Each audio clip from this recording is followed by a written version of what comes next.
नमस्कार, आप देख रहे हैं टीएनपी न्यूज और मैं हूं आपके साथ आलोक शुक्ला। सात का संग्राम में बात वक्फ बोर्ड की करेंगे। वक्फ बोर्ड में संशोधन की खबरों और उस पर हो रही सियासत की आज हमें जानने की कोशिश करेंगे कि वक्फ बोर्ड जो शक्तियां अपने पास रखता है, क्या वक्फ बोर्ड उन शक्तियों का गलत इस्तेमाल करता है या फिर वो शक्तियां गैर जरूरी हैं? क्योंकि आंकड़े तो ये भी बताते हैं कि पिछले 13 साल में वक्फ की जमीन दोगुनी हो गई। इन तमाम मुद्दों पर करेंगे चर्चा, लेकिन उसके पहले हम ग्राफिक्स आपको दिखाते हैं जिनमें आपको समझाते हैं कि आखिर वक्फ बोर्ड को लेकर इस तरह की सियासत क्यों हो रही है। वक्फ बोर्ड की ताकत पर अंकुश लगाने की तैयारी लगातार की जा रही है।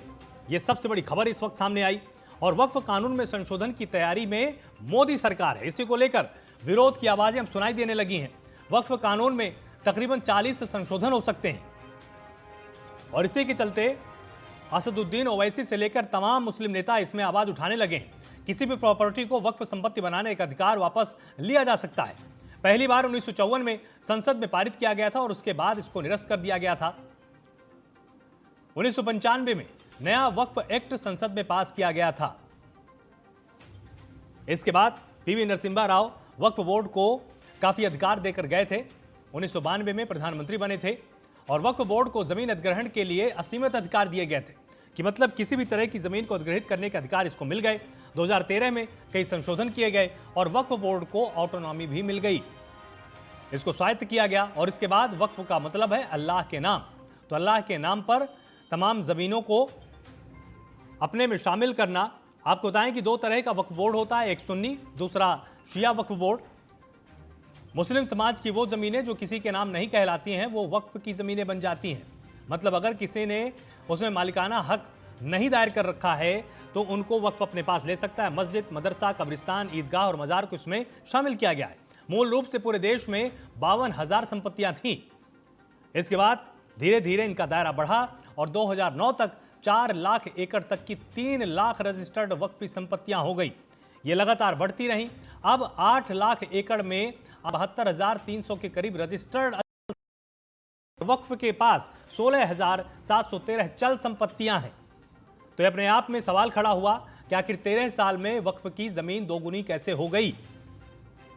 इसी को लेकर अब कानून बनाने की तैयारी में है और उत्तर प्रदेश में वक्फ की संपत्ति सबसे ज्यादा है। हालांकि योगी सरकार ने इसमें अंकुश लगाने का काम किया और अब एक कानून बनाने की तैयारी में मोदी सरकार है।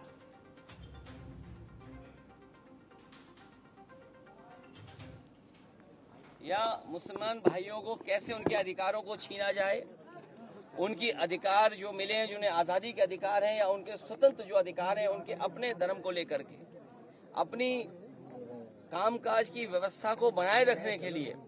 और केवल वक्फ बोर्ड नहीं, हमारे मुख्यमंत्री देखिए कितने समझदार हैं सरकार के। उन्हें उर्दू में ये पता लगा कि नुज़ूल उर्दू शब्द है।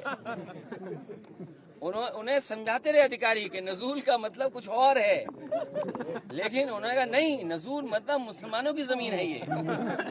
सोचो, जो व्यक्ति केवल उर्दू के शब्द नजूल को लेकर के पूरा का पूरा प्रयागराज खाली करा रहे थे, पूरा गोरखपुर, और गोरखपुर में अपना स्वार्थ है उनका कुछ, या उनके सहयोगी साथियों का स्वार्थ है, उसकी वजह से बताइए उर्दू का शब्द नजूल, तो मुख्यमंत्री जी क्या कानून ले आए। तो ये बात आपको भी समझ में आ रही है, लेकिन हम लोग इसके खिलाफ रहेंगे। ये सरकार पक्षपात कर रही है, कुछ वर्गों के साथ अन्याय करना चाहती है, तो ये तो नहीं करना चाहिए। सरकार तो देखिए, जब सरकार बनने के बाद सबके सरकार, जनता की सरकार बनती है, लेकिन ये सरकार चुन करके कुछ वर्गों पर अन्याय का पक्षपात कर रही है, ये नहीं करना चाहिए। आप एक बात समझने की जरूरत है, केंद्र सरकार जनहित के काम में नहीं लगी हुई। उनको देश के गरीबों की भलाई से कोई मतलब नहीं, ना महंगाई से मतलब है, ना गरीबी से मतलब है, ना बेरोजगारी से मतलब है। अच्छी शिक्षा मिले, अच्छी चिकित्सा मिले लोगों को। गरीब प्रदेश बिहार जैसे राज्यों में कारखाने लगे, उद्योग लगे, इससे भाजपा को लेना देना नहीं है। वो केवल ध्रुवीकरण करके, हिंदू मुसलमान करके अपनी राजनीति सेकना चाहती है। सब जानते हैं कि भारतीय जनता पार्टी की आदत डिरेल करने की है। जो देश के सामने जो गंभीर मुद्दे हैं उनसे ध्यान भटकाने के लिए पार्लियामेंट चल रहा है, पार्लियामेंट में बजट का सत्र चल रहा है, बजट के ऊपर बहुत सारी टिप्पणियां आम आदमी भी कर रहा है, तो उससे ध्यान भटकाने के लिए, अपनी विफलताओं से ध्यान भटकाने के लिए उन्होंने एक नया शगुफा छोड़ा है। मुसलमानों की कितनी हितैषी है केंद्र और यूपी की सरकार और तमाम सरकारें बीजेपी की, इसकी से छिपावा नहीं। मैं फिर कह रहा हूं, आपका मकसद जो है इन वर्गों को कमजोर करना हो सकता है, ताकतवर करना नहीं हो सकता। कभी ये हम अच्छी तरह जानते हैं। अगर कोई विधेयक लाएं, कोई बिल लाएं, तो उस पर चर्चा तो हो, आपसी सहमत तो बने, जो संबंधित पक्ष हैं उनसे बात करें, तभी तो आगे बढ़ेंगे। अब मैं तो कहता हूं संबंधित पक्ष से या हम लोगों से बात करने के पहले जो उनके दल में जिनके बूते ये सरकार खड़ी है जिन पायों पर, पहले उनसे तो बात कर ले। अपने सहयोगी दलों से जेडीयू क्या कहता है, पासवान जी क्या कहते हैं, टीडीपी क्या कहता है, और हमारे पास तो जब आएगा वो हम देख तो ले उसमें क्या है, तभी तो हम अपने विचार बता सकते हैं। तमाम मेहमान यहां पर हमारे साथ जुड़ चुके हैं। मेरे साथ अनिल गोयल हैं, वरिष्ठ नेता बीजेपी के। अनिल जी बहुत स्वागत है आपका। आशीष सैनी है मेरे साथ, प्रवक्ता कांग्रेस हैं। आशीष जी आपका बहुत स्वागत है। शैलेंद्र सिंह है मेरे साथ, राजनीतिक विश्लेषक के तौर पर हमारे साथ यहां पर जुड़े हुए हैं। शैलेंद्र जी आपका भी बहुत स्वागत है। और महताब उस्मानी है मेरे साथ, मुस्लिम स्कॉलर हैं। महताब जी आपका भी बहुत स्वागत है टीएनपी न्यूज़ में। सबसे पहले अनिल जी आपसे एक चीज जानना चाहेंगे कि जिस तरह से वक्फ बोर्ड को लेकर एक कानून लाने की तैयारी में बीजेपी सरकार है, लगातार विपक्ष का आरोप है आपके ऊपर कि आप मुसलमानों को ही हर बार टारगेट करते हैं। आप जानबूझकर कुछ ऐसे कानूनों का अमली जामा पहनाना चाहते हैं जिससे कि हिंदुओं को यह मैसेज जाए कि भैया सरकार आपकी है और मुस्लिम आपको क्योंकि वोट नहीं देता, इसके चलते आप जानबूझकर कुछ ऐसे कानून बनाते हैं जिससे कि उनको परेशानी हो। इस तरह के आरोप हैं आपके ऊपर। आलोक जी, नंबर एक तो ये है कि वक्फ बोर्ड में इससे पहले भी संशोधन होते रहे, तो संशोधन सरकारें हमेशा वक्त की नजाकत को देखते हुए परिस्थिति अनुसार संशोधन करती रहती है। अभी संशोधन आकर के उस पर ये चर्चा में भाग लें, उन संशोधनों ने जिन पर इनको ऑब्जेक्शन पर ये अपना ऑब्जेक्शन रहा है, लेकिन पहले ही शोर मचाना शुरू कर दिया। ये इससे साबित होता है कि इनमें इतनी सांप्रदायिकता भरी हुई है कि हर विषय को ये हिंदू मुस्लिम के चश्मे से देखती है। मैं कहना चाहता हूँ आज से पहले जितनी भी नरेंद्र मोदी की योजनाएं थी, और किसी योजना में ये नहीं था कि इसका लाभ मुसलमान को नहीं मिलेगा, सिख को नहीं मिलेगा, ईसाई को नहीं मिलेगा, हिंदू को ही मिलेगा। यानी सभी धर्म के लोगों को उसका न्याय मिलना चाहिए। सभी धर्म के लोगों ने उनकी सारी नीतियों का लाभ उठाया है। चाहे हम 80 करोड़ लोगों को जब भोजन देते थे तो हमने किसी को ये नहीं देखा कोई हिंदू है, कोई मुस्लिम है, कोई सिख है, कोई ईसाई है। आपका इनका सरकार के हर काम में इस नजरिए से, हिंदू मुस्लिम के नजरिए से देखते हैं, जिससे कि निश्चित तौर पर ये सांप्रदायिकता जहर भरना चाहते हैं। ये मुसलमान भाइयों के दिमाग में ये बहलना चाहते हैं कि ये सरकार तुम्हारे खिलाफ है। सही मायनों में जनता के हित में हमेशा सरकारों ने संविधान में संशोधन करे हैं और परिस्थिति के अनुसार चेंज नहीं करा है। एक बात। दूसरी बात क्या है कि जिस तरीके से वक्फ बोर्ड की लगातार संपत्ति बढ़ती है, जिस तरीके से जो लोग हैं वो कहीं देखने की 18 के 18 गाँव के अंदर वक्फ बोर्ड की प्रॉपर्टी हो गई है। लोगों को यही नहीं पता हमारी वक्फ बोर्ड की प्रॉपर्टी हो गई। अगर वो गिरवी रखना चाहते हैं, बेचना चाहते हैं, कुछ करना चाहते हैं तो पता चली गया वक्फ बोर्ड से एनओसी लिखा जाए। आप ये अगर कहीं भी अनियमितता हुई है, किसी के द्वारा भी अनियमितता हुई है, चाहे वो वक्फ बोर्ड है चाहे कोई भी संस्था है, तो उसको अनियमितता वो दूर करना भी तो सरकार का काम है। सबके हितों का ध्यान रखना भी सरकार का काम है। लेकिन अब हर बात को हिंदू मुस्लिम के चश्मे से देखना, हर बात को ये सांप्रदायिकता से जोड़ना, ये एक विपक्ष की एक नेचर बन चुकी है, उसका एक एजेंडा बन चुका है कि हर काम में इस तरीके से देखो कि भाई ये हिंदू मुस्लिम का मामला। तो मेरा सारे विपक्षी दलों से अनुरोध है कि बिल को पहले अच्छी तरीके से पढ़ें। उस बिल में उनके अनुसार कहीं कोई दिक्कत हो रही है तो उस पर जरूर चर्चा करें। और यदि अभी मैं देख रहा था कांग्रेस के प्रवक्ता कहने की हमें चर्चा नहीं करते। भाई जब बिल संसद में रखा जाता है आप चर्चा करने नहीं देते, आप हंगामा करते हैं, आप वॉकआउट कर जाते हैं। आप जिम्मेदार विपक्ष की तरह से बैठ करके उस चर्चा में शामिल हो। उस चर्चा में शामिल होने के बाद सरकार की खामियों को उजागर करने की जिम्मेदारी विपक्ष की है। विपक्ष जिम्मेदारी को सफलतापूर्वक निभाए।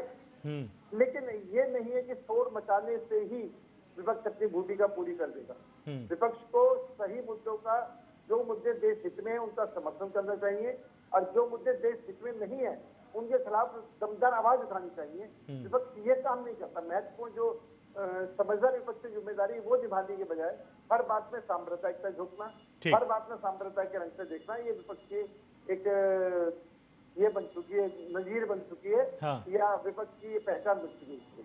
ठीक है आशीष जी, आपने तमाम बातें सुनी। इनका तो सीधे तौर पर ये कहना है कि भाई अगर कहीं पर कुछ गलतियां हो रही हैं, अगर कहीं पर जानबूझकर जमीनों पर कब्जा हो रहा है और अगर सरकार के संज्ञान में आता है तो सरकार तो उसमें कानूनी कार्रवाई करेगी, सरकार उस पर बिल बनाएगी और इसमें विपक्ष को भी इनका साथ देना चाहिए। आपको लगता है कि ये कुछ व्यवस्थाओं को दुरुस्त करने का प्रयास है? इनका यह कहना है कि भाई सांप्रदायिकता है तो उसमें कहीं पर भी नहीं, सांप्रदायिकता की बात जानबूझकर विपक्ष इसमें घोल देता है ताकि इस पर सरकार कोई कानून बना ना पाए, इसमें सुधार ना हो पाए।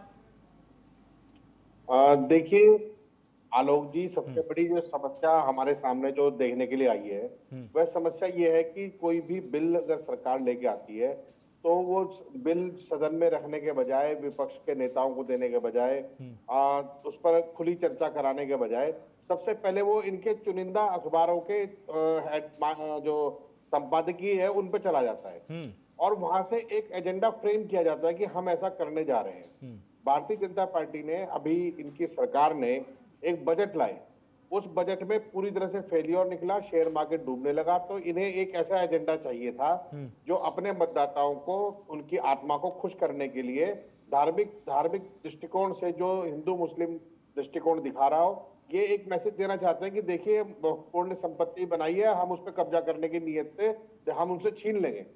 इन्होंने जो संशोधन उसमें अभी तक जो और मीडिया में या कहीं पे भी चर्चा में आए, क्योंकि ड्राफ्ट तो इन्होंने दिखाई नहीं किसी को। ये तो 3 तलाक का बिल भी लेके आए थे, पता नहीं कैसा बनाया वो, आज तक वो सही से चल भी नहीं पा रहा है। दूसरी चीज क्या है कि एजेंडा लाने का जो उद्देश्य है, वो एजेंडा लाने का उद्देश्य संपत्ति का रखरखाव और बाकी जो विवाद है उनका सुलझाव नहीं है। सरकार के पास तो ऐसा मैकेनिज्म भी नहीं है, हमारी देश की सभी सरकारों के पास, कि हम जमीनों के विवाद को, टाइटल सूट को, जिसमें कोई रिकॉर्ड अवेलेबल ना हो, उसमें कोई निर्णय दे सके। अदालत तो किसी सबूत के आधार पर देगी। बहुत सारे जमीनों से जुड़े हुए विवाद पेंडिंग पड़े हैं। आप देखेंगे कि जब वो विवाद कोर्ट में आते हैं तो कोर्ट पर दबाव पड़ता है। अब जो मस्जिद है या मदरसे हैं या कब्रिस्तान है, उनके मेंटेनेंस के लिए भारत की आजादी से पहले वक्फ बोर्ड चलता है। वक्फ बोर्ड अपना सारा जो संपत्ति है उसका रखरखाव करता है और उससे जुड़े हुए विवाद उसके ट्राइब्यूनल में सुने जाते हैं और वो एक व्यवस्था बनी हुई है। उसमें मुझे नहीं लगता कि भारत के किसी भी आम नागरिक को या भारत के किसी भी ऐसे व्यक्ति को जो मुस्लिम समाज पक्ष से जुड़ा हो या कोई नॉन मुस्लिम पक्ष से जुड़ा हो, उसको वक्फ बोर्ड के काम से कोई शायद आपत्ति रही होगी। और अगर कोई विवाद वक्फ बोर्ड की संपत्ति के अधिकार होने का या ना होने का है तो भारत की कोर्ट में वो सुना भी जाता है। लेकिन ये जो संशोधन ला रहे हैं और जो इसकी टाइमिंग है, इसका उद्देश्य कोई निहित नहीं है। मैं गारंटी देके कह सकता हूं कि जब इस सदन के पटल पे आएगा और क्योंकि बहुमत इनका है तो ये पास भी कराने की कोशिश करेंगे, लेकिन उसका उद्देश्य जीरो निकलेगा। केवल 15 दिन निकालने हैं इन्हें, 15 दिन के बाद ये एक नई नोटंकी लेके आएंगे और पुरानी नोटंकी को भुनाने की कोशिश करेंगे। लेकिन अब समस्या ये है कि विपक्ष हर चीज पर सवाल करता है।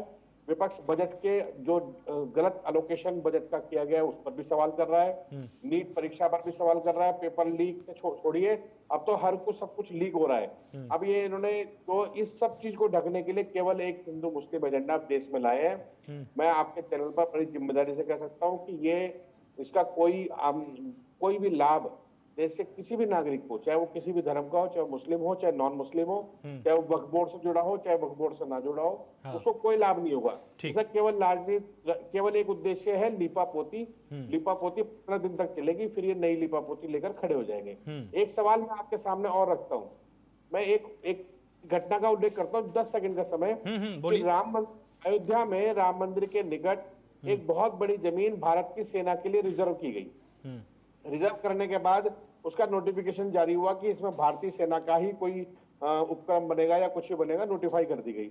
चुपचाप से वो सारी जमीन अदानी जी को आवंटित कर दी गई और नोटिफिकेशन को डी नोटिफाई कर दिया गया। ये धर्म के नाम पर केवल लूटने वाले लोग हैं, वरना इसके अलावा इनका, इस सरकार का धार्मिक उद्देश्य केवल लूट है। ये वक्फ बोर्ड पर भी नियंत्रण करके वक्फ बोर्ड की संपत्ति पर इनके नेता जब जिलाधिकारी के माध्यम से जाएंगे तो उसको एक ऐसे अधिकार देने जा रहे हैं जिससे वो वक्फ बोर्ड की विवादित संपत्तियों पर कब्जा कर सके और अपने उद्देश्य उसमें पूरे कर सके। जब ये राम मंदिर के निकट की सेना की जमीन को नहीं छोड़ रहे हैं तो ये किसे छोड़ेंगे? ठीक है।